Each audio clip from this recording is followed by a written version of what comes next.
It's a wet morning here in the forest at Sam Houston Wildlife Management Area, but it's not raining and it's warm. The critters are out singing in the woods. Otherwise, my camp's intact, so nobody breached any of my bags, etc. I'm sipping a little coffee, taking it in slow. Crawled out at about 7 o'clock this morning versus 5:15 yesterday when I wanted to join Carlos for coffee back at the Red Cloud RV Park.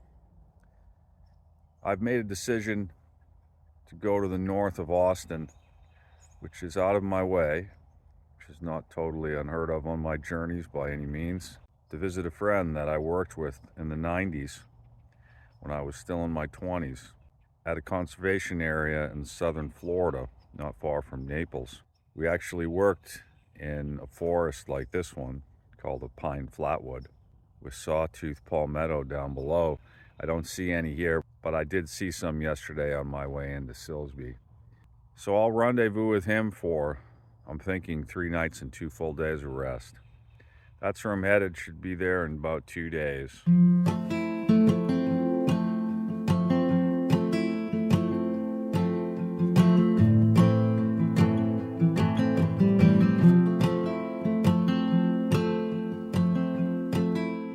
Ready to roll out of camp here this morning.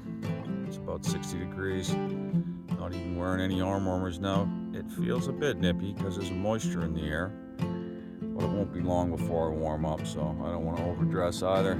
However, I did put this on in part because my hairless head is feeling the cold a lot more than it normally does.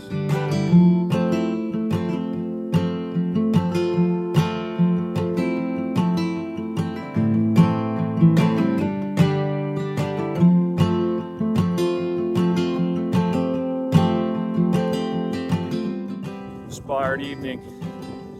Coyotes, birds singing this morning as well. What a privilege to camp here in this forest. One of the nicest camps I've had on the tour for sure. There we go. Climate Zero is rolling again. We're headed west in the direction of Austin, Texas now.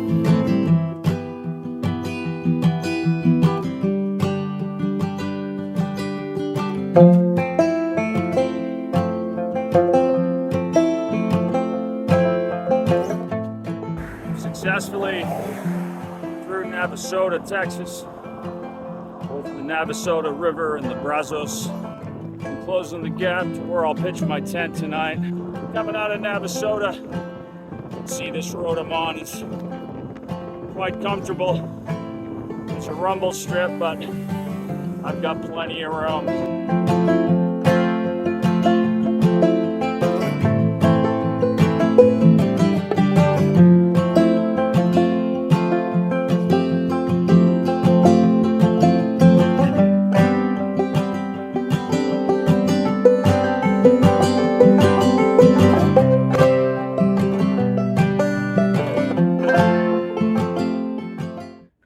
From Washington, Texas, where I've been hanging out for about a day and a half among friends, which were strangers when I arrived. Nonetheless, Bob, the property owner here at this RV park, has adopted me, in essence, introduced me to his friends nearby, and I have flourished here thanks to him, and so much so that I decided to add a rest day, which was unanticipated. I hadn't considered resting all day yesterday, but when Bob offered me this cabin at a very kind rate, I decided that all signs were from the universe that I should take a day off and enjoy the company of this kind man and the comfort of this wonderful property that he has not far from the busier town of Navasota, but otherwise this is in the town of Washington, Texas. Also not far away is College Station, and to the west of College Station, maybe 30 miles and about 50 miles from me, is a town called Caldwell. A good friend of mine, a friend that I shared a part of my 20s with. We haven't seen each other for decades, but thanks to social media, we've never lost touch. He's going to pick me up in Caldwell. It's amazing the encounters we have in life, like this one with Bob.